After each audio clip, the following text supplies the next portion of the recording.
Good morning, ma'am. I am Fatinus Ramakula from 3E and I am the first reporter of Group 12. So, the first topic is SCM integration. So, supply chain integration involves close collaboration and collaboration among all entities engaged in completing a purchase, often facilitated by shared management information systems. It encompasses various levels, illustrated by a computer manufacturing company. The initial integration step includes selecting reliable suppliers and agreeing on input quantities and costs, ensuring material availability for production. As integration depends, suppliers may relocate closer to the manufacturer and share production software, enhancing responsiveness to demand. The highest level is vertical integration, where a company fully owns its supply chain, exemplified by a computer manufacturer acquiring a circuit board supplier to secure a consistent supply. So, supply chain integration means close coordination and cooperation among all parties involved in supply chain, such as suppliers, manufacturers, distributors, and retailers. This coordination is often supported by shared information systems. Integration ensures that all members of the supply chain share accurate information about demand, production, and inventory. It helps improve efficiency, responsiveness, and decision making. Next is the push system. In a push-based supply chain, the goods are pushed with the help of medium from the source point, the production site, to the retailer, the destination site. The production level is set in accordance with the previous ordering patterns by the manufacturer. A push-based supply chain is time-consuming when it has to respond to fluctuation in demand, which can result in overstocking or bottlenecks and delays, unacceptable service levels, and product obsolescence. This system focuses on pushing a high volume of products into the market based on customer demand, which results in time-consuming production processes. Producers and retailers face challenges in responding to market changes. Accurate forecasts are essential for optimizing production levels, but a push system often leads to high production, inventory, and shipment costs due to the need to keep products at various stages. Consequently, managers may struggle to meet fluctuations demand, resulting in increased inventory levels and larger batch size. Here, the companies focus more on minimizing the cost of supply chain and neglect the responsiveness. This system models challenges along the demand management and transportation management. The push system is a supply chain method where products are produced in advance based on forecasted or past demand, not on actual customer orders. Manufacturers decide how much to produce, then push the products from the factory to warehouses and retailers. In this system, production levels are planned ahead of time using previous sales data. Because of this, companies may produce large quantities even if customers do not immediately need them.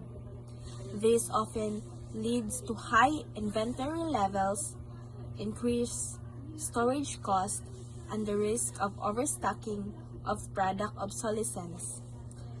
The push system focuses more on cost efficiency and mass production rather than flexibility. However, it is slow to respond to sudden changes in customer demand.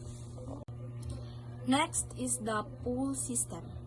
So the pull-based supply chain is based on demand-driven techniques. The procurement, production, and distribution are demand-driven rather than predicting. This system doesn't always follow the make-to-order production. For example, Toyota Motors Manufacturing produces products yet do not religiously produce to order. They follow the supermarket model. According to this model, limited inventory is kept and piled up as it is consumed. Talking about Toyota, Kanban cards are used to hint at the requirement of piling up inventory. In a pull system, a company responds to actual customer demand, producing only the necessary amount of products. However, if demand exceeds production capacity, it results in lost opportunities. The system allows for minimal inventory and variability and reduces lead times, yet it is reactive by nature. A significant limitation is its inability to reduce prices through increased production and operations efficiency. So the pull system is a supply chain approach where production and distribution are based on actual customer demand. Products are made only when they are needed, which helps reduce excess inventory.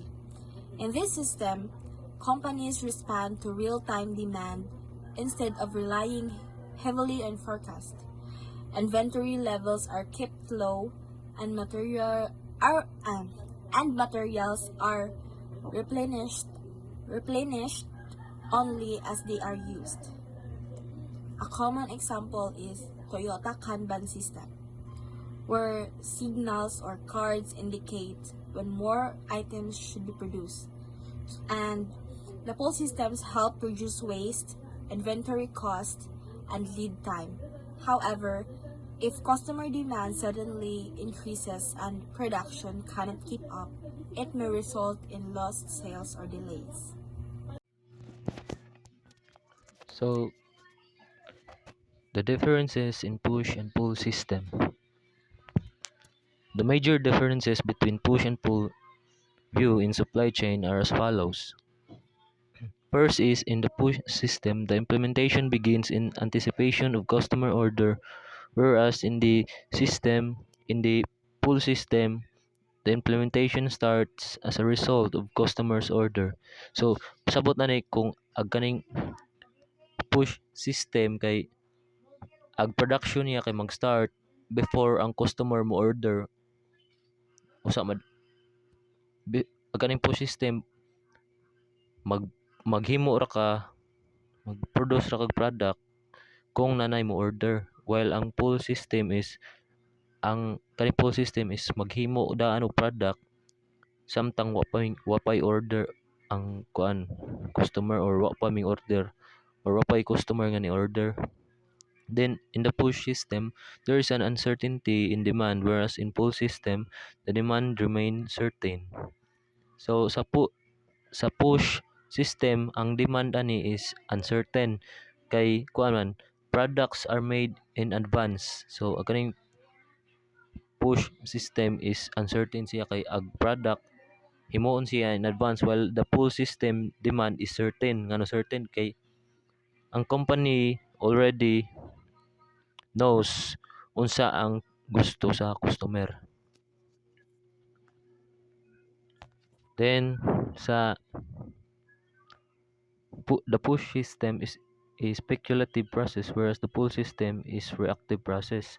So sa push, ang speculative process, companies guess what products will be needed. So sa push, ang company ilang tag-anon kung unsa nga product sa customer ang ilang gusto, while the pull system is a reactive process. Ang kaning reactive process is ang company nag-respond sila sa actual customer orders. The level of complexity is high in the push system, whereas it is low in the pull system. So sa push system, high complexity ni siya or requires forecasting, inventory, or management, while the pull system is low complexity. Nagdepende ni siya sa real-time orders. The push-based system concentrates on resources allocation, whereas the pull system stresses on responsiveness. So, ag kaning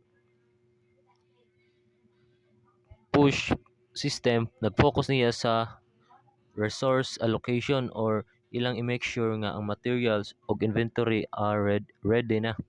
So diri sa pull system is nag-focus sila sa responsiveness, reacting quickly to customer demands. Next is the push system has a long lead time whereas the pull system has short lead time. So ang ganing push system is has a longer lead time because ang items ani are produced and stored ahead of time. While ang pull system is shorter lead time kay once the customer order or once the order is placed but production starts later. The push system assists in supply chain planning whereas the pull system facilitates in order completion. So, ang push system kuno kay ilang nakatabang ni siya sa supply chain planning while ang pull system helps with order fulfillment and customer satisfaction. Example ani kay kuan, ang factory mag-produce sila semi-finished nga products in advance nya ag push kay but only finish them after a customer order. So ang ganing push system bali mag for example sa kuan siguro sa antikan maghimo sila semi-finish nga lingkuranan but ila ra ning humnon kung ag-push ato kanang maghimo sa silagdaan og semi-finish wa pa mahuman mo nay push while ang pull kay kuan ila tong tiwason kung nanay mo order nga customer. To conclude, the push-based supply chain integrations work with an objective of minimizing the cost, whereas the pull-based supply chain integration works with an objective to maximize the service it provides. So, a push system focuses on reducing expenses because production is done in advance and in large quantities. Companies try to lower production cost, reduce cost per unit by producing in bulk, save money through efficient planning and inventory build-up.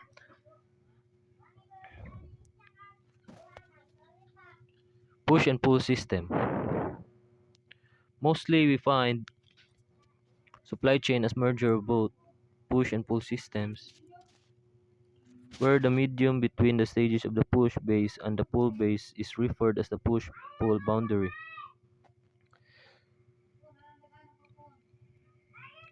So, ang pull system focuses on customer satisfaction or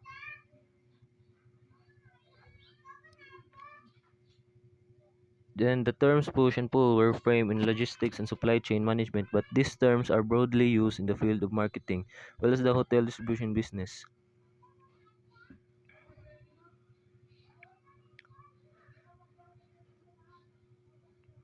To present an example, Walmart implements the push versus pull strategy. A push and pull system in business represents the shipment of a product or information between two subjects.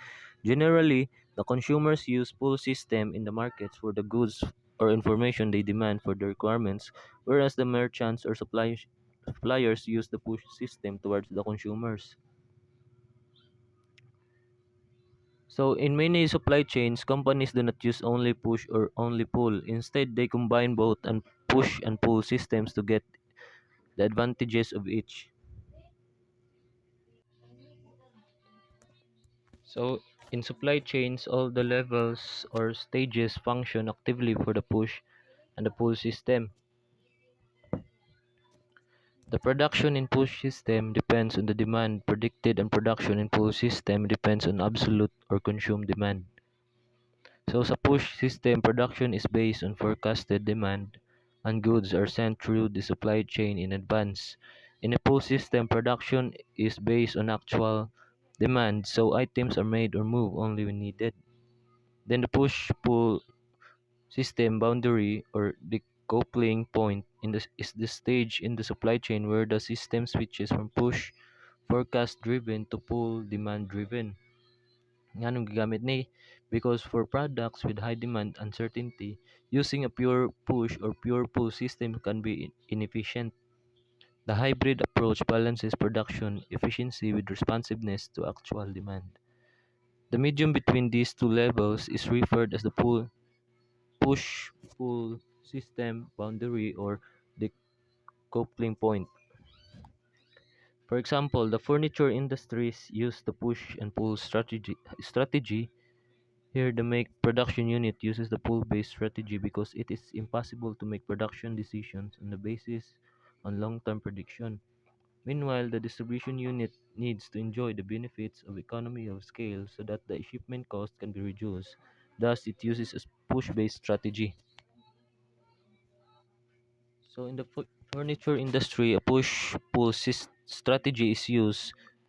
So, sa pull production unit, furniture is made only when there is an actual order because predicting exactly what customers want in the long term is difficult.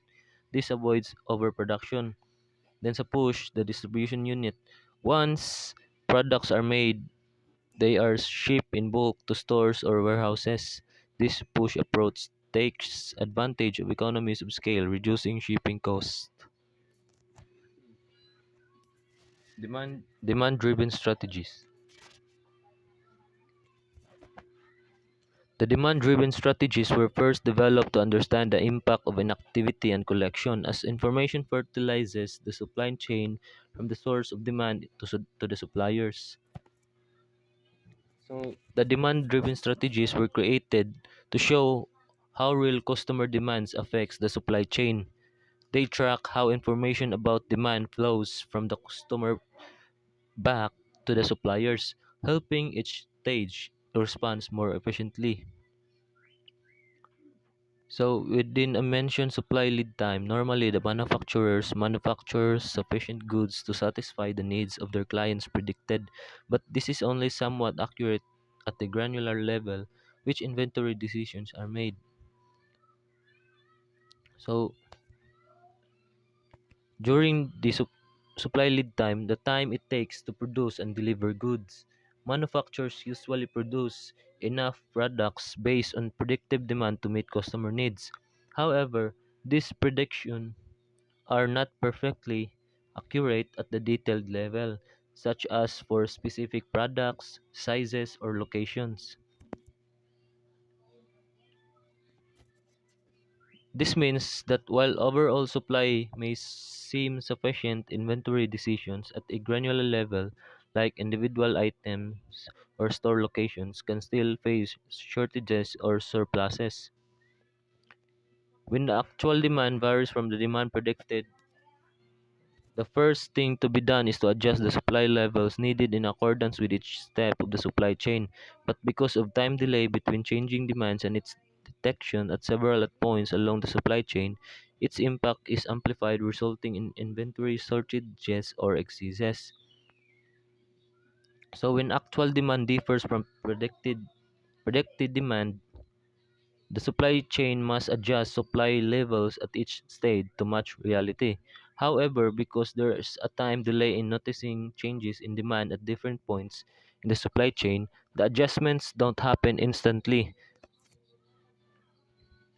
This delay amplifies the effect, often causing too much inventory excess or too little inventory or shortages at certain stages.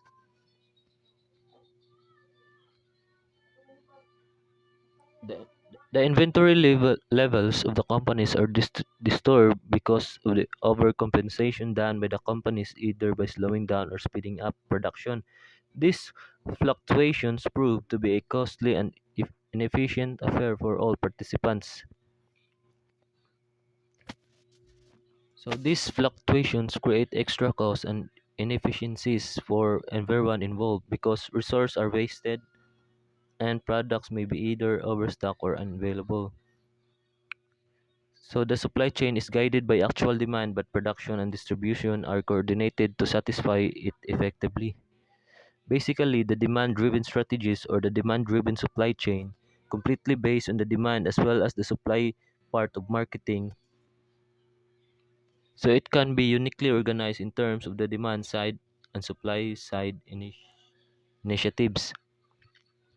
So demand side initiatives focus on understanding and influencing customer demand, acquire demand signal or get information about the customer needs as close to the source as possible. Observe and seem Observe the demand to sense the latest and most accurate demand signal and shape the demand by implementing following promotional and pricing strategies to gear up demand in accordance with business objectives. So observe and sense demand, track real-time demand to have the most accurate information. So in shape demand, use promotions, pricing, and marketing strategies to guide demands toward business goals. Then on the other hand, supply side initiatives mostly need to do with the reducing reliance on the prediction by developing into an agile supply chain company accompanied by faster response when absolute demand is known. Supply side initiatives focus on reducing dependence on forecast by making the supply chain more agile and able to respond quickly when actual demand is known. Although all the strategies discussed above are addressed under the demand driven strategy, but we accompany following all of them is rare. In fact, we can conclude that companies concentrate on different markets on the basis of futures of the market and industry. All these strategies fall under the demand driven approach. It's rare for a company to implement all of them perfectly. In practice, companies focus on strategies that best fit their specific market and industry characteristics. So that's all, everyone. Thank you.